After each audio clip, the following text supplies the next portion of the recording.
débordante de l'Assemblée nationale. Bienvenue sur votre chaîne Icônes et Silences. Il est des silences qui résonnent plus fort que des cris. Et ce matin du 29 décembre 2025, le silence qui enveloppe la baie de Saint-Tropez est assourdissant. Brigitte Bardot, l'éternelle insoumise, s'est éteinte hier, dimanche 28 décembre, emportant avec elle une époque de liberté sauvage et de beauté insolente. Les volets de la Madrague, cette maison mythique posée sur l'eau, sont désormais clos, protégeant une dernière fois celle qui avait choisi de fuir le monde des hommes pour se réfugier parmi les bêtes. Mais alors que la France et le monde entier pleurent l'icône du cinéma, une autre réalité, beaucoup plus complexe et secrète, commence à émerger de l'ombre, car derrière le deuil national se cache une question brutale, presque taboue, qui hante déjà les esprits. Que va devenir cet empire? Qui héritera de ce sanctuaire légendaire qu'elle a défendu bec et ongles pendant plus de 60 ans? Pour la plupart des gens, la réponse semble évidente, car il existe un fils unique, Nicolas, le seul héritier direct par le sang. Pourtant, l'histoire de Brigitte Bardot n'a jamais suivi les règles ordinaires et sa diantuin et sa mort ne fera pas exception. Au lieu d'une transmission classique, nous sommes sur le point d'assister à l'épilogue d'une bataille silencieuse qui dure depuis des décennies. C'est l'histoire d'un testament qui ne ressemble à aucun autre, un document où l'amour maternel se heurte violemment à une dévotion absolue pour la cause animale. La Madrague n'est pas simplement une maison de vacances, c'est le coffre-fort de ses secrets les plus intimes et le théâtre de ses plus grandes douleurs. Alors que les spéculations vont bon train, peu de gens savent que le destin de cette propriété et de sa fortune a été scellé il y a bien longtemps, loin des regards indiscrets, par des décisions juridiques qui risquent de choquer l'opinion publique. Pourquoi l'icône a-t-elle pris des dispositions aussi radicales? Est-il vrai qu'elle a délibérément choisi de privilégier ses compagnons à quatre pattes au détriment de sa propre chair et de son propre sang? Pour comprendre ce choix qui peut sembler impitoyable, il ne suffit pas de regarder le testament, il faut remonter le temps vers une blessure originelle jamais cicatrisée qui a transformé la femme la plus désirée du monde en une gardienne farouche et solitaire. Ce que vous allez découvrir sur les véritables dispositions de ces dernières volontés va bien au-delà d'une simple affaire d'héritage, c'est le cri ultime d'une femme qui n'a jamais pardonné. Pour comprendre la violence apparente de ce testament, il faut d'abord saisir ce que représente réellement la Madrague. Ce n'est pas une simple résidence secondaire pour milliardaires, ni une villa ostentatoire comme on en voit tant sur la Côte d'Azur. Acquise en 1958 alors qu'elle était au sommet d'une gloire suffocante, cette propriété, qui n'était à l'origine qu'une simple cabane de pêcheurs, est devenue son unique refuge, son bunker face à la folie du monde. Si les murs de la Madrague pouvaient parler, il ne raconterait pas les fêtes scintillantes des années 60, mais plutôt la solitude recherchée d'une femme traquée. Pendant des décennies, cette maison a été sa forteresse. Un lieu sacré où les animaux sont rois et où les humains ne sont tolérés que s'ils se plient à une règle absolue, le respect total de la nature.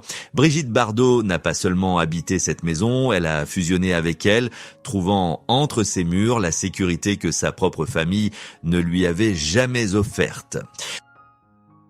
Car bien avant d'être la femme la plus désirée de la planète, Brigitte fut une petite fille blessée dans l'atmosphère glaciale d'un appartement bourgeois du 16e arrondissement de Paris. Élevée par des parents stricts, Pilou et Toti qui privilégiaient les apparences et la rigidité sociale. Elle a grandi avec le sentiment cruel d'être le vilain petit canard, moins aimé que sa sœur cadette, contrainte de porter des lunettes et un appareil dentaire qui la faisait se sentir laide et rejetée. C'est dans cette enfance corsetée où l'affection était conditionnelle et les règles étouffantes que s'est forgé son besoin viscéral, presque violent, de liberté. La Madrague est devenue la réponse à cet appartement parisien qu'elle détestait tant. Ici, pas de protocole, pas de jugement, pas de regards inquisiteurs. Ici, elle pouvait marcher pieds nus, vivre sans maquillage, entourée d'êtres qu'il aimait pour ce qu'elle était et non pour ce qu'elle représentait. Les animaux, eux, ne lui demandèrent pas d'être belle, ne la jugèrent pas sur ses films ou ses scandales, ils lui offraient cet amour inconditionnel qu'elle avait tant cherché dans le regard de ses parents. C'est pourquoi, au fil des années, la madrague s'est fermée aux hommes pour s'ouvrir exclusivement aux bêtes. Elle a transformé chaque mètre carré de ce terrain en un paradis pour les âmes blessées, accueillant chiens, chats, ânes et moutons, créant une famille de cœur pour remplacer celle du sang qu'il avait tant déçu. Mais dans ce sanctuaire impénétrable, où chaque pierre est imprégnée de son âme, une ombre a toujours plané, celle d'un enfant qui n'y a jamais vraiment trouvé sa place. Car si Bardot a ouvert grand les portes de sa maison aux animaux errants, elle les a tragiquement laissées entr'ouvertes, voire fermées, à son propre fils. C'est ici, au cœur de ce paradis sauvage, que s'est noué le drame familial qui explique aujourd'hui la brutalité de ses dernières volontés, une histoire de maternité rejetée qui a laissé des cicatrices indélébiles que même la mort ne saurait effacer. Nicolas, un prénom qui aurait dû être synonyme de joie absolue, mais qui, dans la vie de Brigitte Bardot, résonne comme une dissonance douloureuse, une note brisée dans une symphonie par ailleurs triomphante. Si le public voit en elle la mère de tous les animaux, il oublie souvent qu'elle a d'abord été la mère d'un enfant qu'elle n'a pas su ou pas pu aimer comme la société l'exigeait. Le nœud de cet héritage impossible ne s'est pas formé hier, il remonte à la naissance de Nicolas en 1960, une période où Bardot n'était pas traitée comme une humaine, mais comme une proie. Alors que la plupart des femmes vivent de leur grossesse dans l'intimité, la sienne fut un spectacle grotesque, assiégé par des centaines de photographes campant sur les toits et devant sa porte, la privant d'air et de sérénité. C'est dans ce climat de terreur psychologique qu'elle a développé un rejet viscéral de sa maternité, un sentiment qu'elle a eu l'honnêteté brutale, peut-être trop brutale, de coucher sur papier des décennies plus tard. Dans ses mémoires Choc, initiales Bébé, publiées en 1996, elle a osé des mots qui ont glacé le sang de son propre fils, comparant sa grossesse à une tumeur qui se nourrissait de sa chair, décrivant un cauchemar dont elle ne cherchait qu'à se libérer. Ces lignes n'étaient pas seulement des confessions littéraires, elles ont été des coups de poignard pour Nicolas qui, blessé au plus profond de son être, a intenté un procès à sa propre mère pour atteinte à l'intimité de sa vie privée. Ce procès qu'il a gagné a marqué une rupture symbolique définitive. Comment peut-on espérer hériter du cœur et par extension des biens d'une mère qui a écrit noir sur blanc qu'elle aurait préféré accoucher d'un petit chien? Bien sûr, avec le temps, une forme de paix armée s'est installée, des rencontres ont eu lieu et Bardot a parfois exprimé des regrets maladroits sur son incapacité à être une mère normale. Cependant, le fossé géographique et émotionnel ne s'est jamais vraiment comblé, Nicolas ayant construit sa vie en Norvège, loin, très loin du tumulte de Saint-Tropez. C'est cette absence de lien charnel fort qui a permis à Bardot de transférer toute sa capacité d'aimer vers ceux qui ne l'ont jamais trahi, jamais jugé et surtout jamais attaqué en justice, ces animaux. Pour elle, la fidélité d'un chien valait plus que les liens du sang.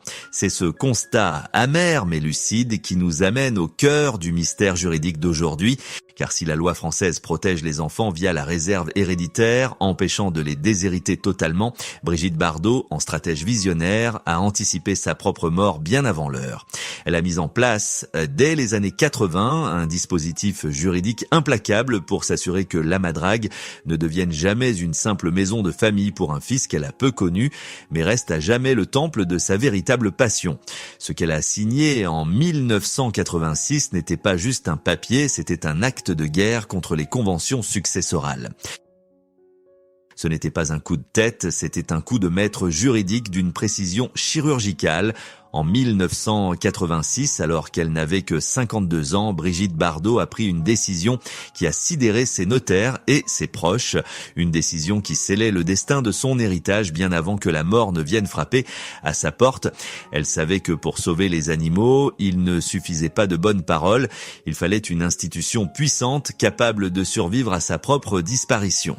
Pour que sa fondation Brigitte Bardot soit reconnue d'utilité publique par l'État français, un statut rare et prestigieux qui garantit la pérennité de l'œuvre, il lui fallait apporter une dotation financière colossale, une preuve de solvabilité indiscutable. C'est à ce moment précis qu'elle a fait le choix radical de se dépouiller de tout ce qui brillait pour ne garder que l'essentiel.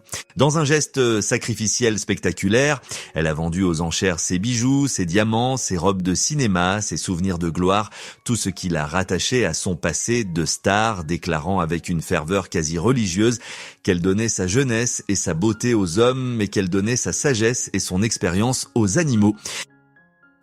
Mais le sacrifice ne s'est pas arrêté aux objets. Le joyau de la couronne, la madrague, a lui aussi été offert sur l'autel de cette cause. Par un acte de donation complexe, elle a cédé la nue propriété de sa maison légendaire à sa fondation, ne conservant pour elle-même que l'usufruit, c'est-à-dire le droit d'y vivre jusqu'à son dernier souffle. Juridiquement, cela signifie une chose terrible pour l'héritage familial classique. Nicolas, son fils, ne pourra jamais hériter des murs de la madrague. La maison ne lui appartient plus depuis près de 40 ans. Si la loi française sur la réserve héréditaire l'oblige à recevoir une part minimale de la valeur financière du patrimoine restant, les pierres, les arbres et l'âme de la madrague sont désormais, et pour l'éternité, la propriété des bêtes. Elle a ainsi court-circuité la transmission filiale traditionnelle pour s'assurer que jamais, absolument jamais, sa maison ne soit vendue, transformée en hôtel de luxe ou en résidence d'été pour milliardaires.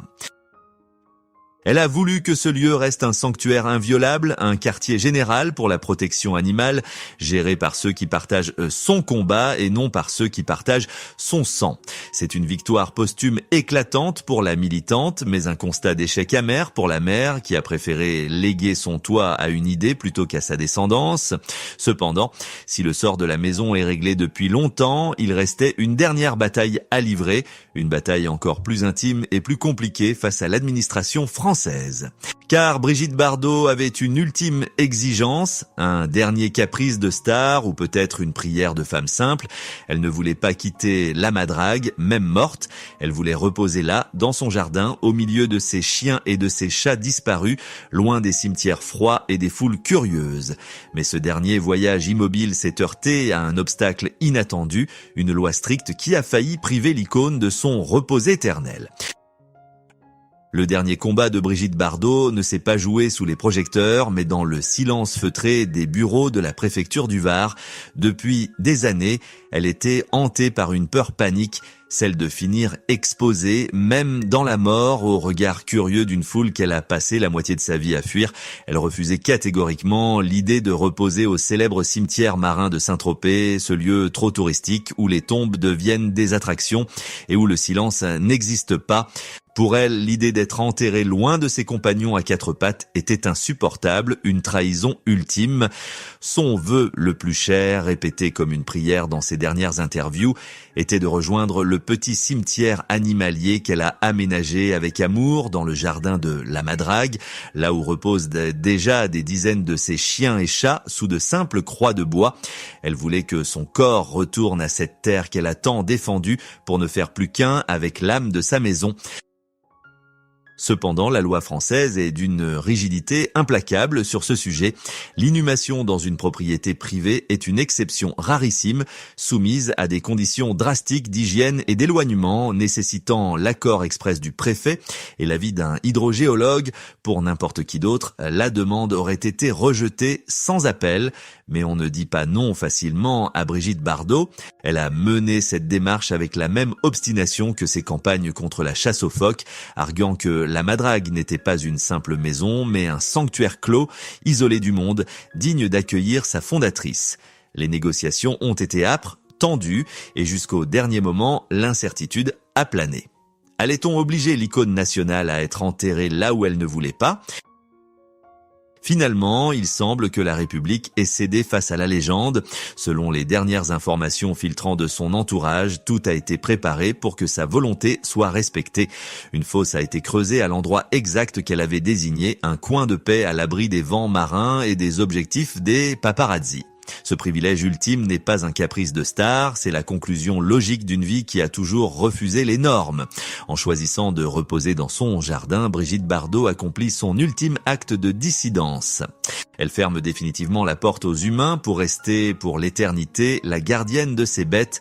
Mais alors que la terre de la Madrague s'apprête à recouvrir le corps de celle que le monde entier a adulée, une question mélancolique demeure, flottant dans l'air salin de Saint-Tropez. Est-ce le choix d'une femme libre ou la fuite désespérée d'une âme qui n'a jamais su comment être heureuse parmi ses semblables ? Alors que le soleil se couche ce soir sur la Méditerranée, une page immense de l'histoire de France se tourne définitivement.